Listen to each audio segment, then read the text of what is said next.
Welcome to Eat with Diamond interviews, where we spotlight extraordinary women reshaping the future of technology and leadership. Today, we've joined by a powerhouse in tech, Amy Kleinberg. Amy is a CTO at Citizen Watch America, where she is leading the company's technology vision and innovation strategy. Over her career, she has shaped the digital future of some of the world's iconic brands like Tiffany and Estee Lauder. And managing multi-million-dollar budget and high-performing teams, she's a proven leader at the intersection of business, luxury retail, and technology. Welcome, Amy. Thank you. Thanks so much for having me. I'm so excited to spotlight your story. I was really inspired by our talk. So I would love to start with more of a warm-up question. Every leader, I think, man and a woman, has a signature, right? Signature style, something people instantly recognize about their style. What is yours, and when did you realize that this is your leadership superpower? I think I would have to say openness and transparency. So my style really is to share as much as possible with my teams, with my peers, with leadership, even with my vendor partners, right? It creates a sense of trust and it builds credibility. I'm not sure if there was a specific time in my career where I really realized that this was my superpower, but I think throughout my career, people have always thanked me and recognized, my honesty and openness and transparency. And so it made me realize that it was really key to my success in building relationships and building strong teams. And frankly, when you're open with others too, they tend to reciprocate, right? And they're open and honest with you, which just is, gives you visibility into other people's needs and goals. So I think overall, it's a win-win. Amazing. I rarely find having an open relationship with your teams, probably giving you that extra care that people really look forward to working with you. And I have a question about other side of the style. So you work with amazing, iconic brands, right? And I know there's jewelry involved, but I'm sure you as a woman leading tech, there is a way for you to come into the room and feel powerful. Is there something that you wear or a powerhouse dress or some outfit that really makes you feel like, yeah, I got this. I'm gonna carry on the meeting with confidence? It's funny. I do love to get dressed up for the office. And now I'm back in the office 4 days a week too, which has just been fun getting back into workwear. And I'm a blazer person. Everyone knows it's part of my uniform. I always wear a blazer, but in a board meeting or something, a red blazer always to me is just, it makes you feel very confident, and red, the power color. But yeah, I'm always wearing blazers. And I have flowered blazers. I've got solid blazers, but the red is the powerhouse color. Excellent. I can't wait to see you in that blazer.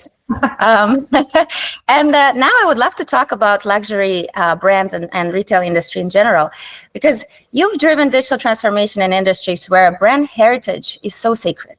How do you balance preserving tradition, like with many years, with pushing technology innovation? No, that's a great question. I mean, it's, iconic brands always want to preserve the brand image. I mean, that is so important, and it's sacred, and it's core to who they are. And so that maintaining that image is critical. But that being said, I really think we're at a point in retail today where, digital transformation is critical, and all brands are focused on innovation. They know it's their competitive advantage. They know they need to be focused on it. I mean, you see brands like Estee Lauder, who never wanted to go into Amazon, now going into Amazon, right? So luxury brands trying new marketplaces and new business models, and really sort of pushing the envelope away from their sort of traditional ways of doing things. I mean, you see it in stores, right? In terms of technology now in stores, digital experiences online. Even back of house, right? In supply chain, you see more AI-driven supply chain and innovation in the back office. So I think that even these luxury brands realize that in today's world, innovation has to happen, and they need to experiment with it, and they need to try it. And there's certain things that, again, will be core to their marketing, and Tiffany will never discount anything. There'll never be a promotion in a Tiffany store, right? That preserves the brand. But as far as innovation goes, I think almost every luxury retailer now is really focused on how technology is going to grow their business. Absolutely. And I always was curious about how do they stay abreast with the new world, the new generation, right? Because it's changing. We still love the brands. We stay in lines for the purse that we want. But the new generation, the way they perceive luxury, I think is completely different. Is there take from your side on how do luxury brands stay abreast with the new generation of folks coming into the world? Yeah, it's a new set of values, right? I think understanding what the newer generations care about. I mean, sustainability right now is a huge focus. Yeah. focus for every company I've worked for and every company, all of our competitors, because that's what they value. So, you got to keep on top of what the values are and adjust your brand messaging and ensure that, the way that you're operating your company are aligned to those values. I mean, people value now great, experiences more than sometimes specific goods. So how can you tie the purchase of the good to an experience, right? And how do you do those things? So I think it's really recognizing, what they value and figuring out how to incorporate that into your marketing strategy and your overall product strategy. Question about AI. I think everybody's talking about how AI is reshaping everything, but AI now is also transforming customer experiences and operational models, right? What's the most exciting opportunity you see for AI in luxury retail? And what's the misperception maybe leaders have about it? I also wanted to ask about, is it making you work more when you have to redesign everything with AI, right? In the technology space, because you're leading the technology area and everything needs to be reshaped. Like, how does it impact your team and the back office? Yeah, I mean, to answer the second part of the question first, I mean, really, there are so many things that you can do with AI. And so trying to figure out the priorities and what's really going to move the needle and matter for your business is what's critical. So, we've recently formed within our organization an AI steering committee. It's a cross-functional group of, you've got the IT folks and the legal folks, but also the people that are leading digital and marketing, kind of coming together to evaluate the ideas, making sure that they're going to bring business value, making sure they're aligned with the values of the company and our customer, and really prioritizing, because there's just so much out there, and how do you really hone in on what matters to you? So this cross-functional group really kind of works together to figure out where we're going to actually place our bets and what we're going to invest in, and then also how we do it responsibly, right? To ensure we're not putting the company's reputation at risk and we're doing it securely. And so I think it's been good so far to really bring these folks together versus every function going off and sort of doing their own thing and trying to figure out how to incorporate AI. We're looking at it more at a company level, which I think is really good. And to answer the first part of your question about, sort of what product innovation is exciting for luxury right now, or what AI innovation, I mean, data is just, unbelievable right now, right? So what you can do with AI to analyze not just your own data, but the other data in the marketplace about your consumers, about your competitors, and the tools that you can bring that now start to give you insights into the future, right? They predict what you should be doing versus the hindsight of what looking at your past results and trying to interpret your future based on your past. I think that is critical. And one of the biggest struggles, I don't know if it's a misconception, but one of the biggest struggles I find with leadership is changing that mentality, right? Like CEOs are used to, I want to see my sales. How do they compare to last year, right? What are we doing to drive our numbers up? But, if you start to really use AI to look at your inventory and your sales, you can start to find trends. You can find consumer patterns, consumer insights that help with your product innovation, that help with how you market to your consumers. I mean, it's amazing, the data tools that are out there and available now that AI is so mainstream. Absolutely. And is there one tool that you love, maybe more for your personal use? Like when you think about, this is the best AI assistant that I have as a C-level, I have so many priorities happening. Is there a little tool or kit that you can advise on others to use? No, I mean, I love ChatGPT. I ask it just about everything, but we also have some internal tools that we built ourselves that go over that are very similar to ChatGPT. But those kind of tools, just ask them, like, you put a simple paragraph in there and say, rewrite this for me, or give me some insights into this thought, or expand upon this. I mean, it's just a tremendous tool. We're also within our organization, implementing Microsoft Copilot, which is just such a simple thing, but it's just basic AI on top of all your tools that you use every day, right? Word and Outlook and Teams. And it's amazing just how it can just create a little bit of extra oomph in whatever it is you're trying to do. So it's now become part of just my mainstream every day, really. Yeah, I think I look at my kids too. They're like bossing around ChatGPT, and I feel like sometimes when I talk to ChatGPT, I always say, "Please, would you mind sending me this information?" But the kids, they're like, they think that this is their assistant or a helper, that they don't need to say thank you or please, and I'm not okay with that. But maybe it's just me, an old school person. No, that's funny. Now that I think about it, I think I say please a lot too. We're being polite and respectful even to AI. Question about your leadership. I think this podcast is really focused on helping women to break the ceilings. I don't find a lot of C-level women that are getting to that C-level title, and the path seems very daunting. And looking at your career, I would like for you to share maybe those moments where you actually, was it a luck, or you spoke up, or something happened that you really leaped from one role to really getting into this C-level and seat at the table. Is there a story that you can share or advice that you can give to women really aiming to go to the next step level in their careers? Yeah. I started my career in technology actually as a business analyst, right? So big focus was always on understanding business process, what the business was trying to achieve, and then coming up with technology solutions to solve it. So I think that's always been my style and approach is business first, right? And so obviously you need to understand the technology, you need to understand the tools, you need to understand what they can enable.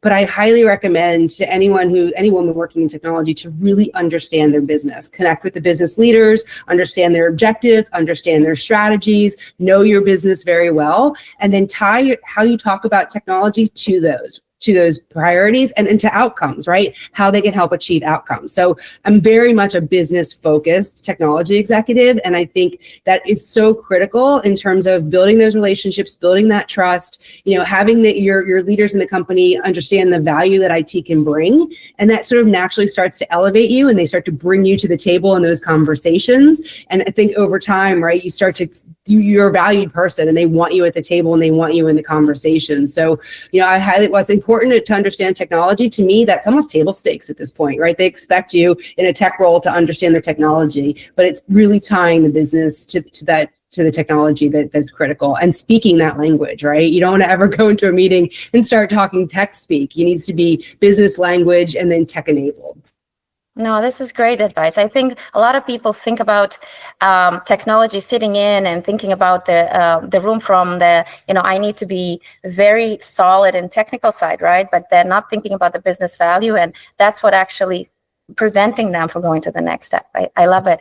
And question about you being a female executive, right? I'm sure you work with a lot of men, and mostly sometimes you're one woman in the room. Can you share with me, because there's two camps of people and women who embrace their feminine side, right? Authenticity, openness, and bring that to the table. Or the other people that say like, well, I don't fit in. I have to build my voice. I have to try to be like them. And which side on a camp are you? And how do you use your female aside to bring that perspective to leadership and to the room full of men that you can constantly work with? Yeah. It's interesting. I mean, I will say I definitely walk into the room a lot, and I am the only woman there. And so I immediately will recognize that this room is full of men. But after that, the thought goes away, right? So I don't even think about it anymore. I don't adjust my style because of it. I just become who I am. It's probably back to the openness and transparency, right? Like, it's something you can't help but notice, but I don't at all let it impact, what I have to say, what I bring to the table, what I'm thinking, my style. It's like an observation, and then I just let it go, right? So I think, at the end of the day, I just use my own style and approach without really, focusing too much on that. And even my teams, right? My teams sometimes are very, male centric, and I don't let it affect me at all who I am or how I speak or anything. So, yeah, I feel like there is you have this confidence that it's not about the gender, it's about the message you're trying to really bring to the table. And I think the first initial impression that sometimes we just shy away and try to climb into our shell, but you instantly get it out of your system and then become who you are and being equal with everyone, right? And getting a point across. Amy, about your building your brand, I think also some women wants to know, like, how do you build your personal brand, your voice?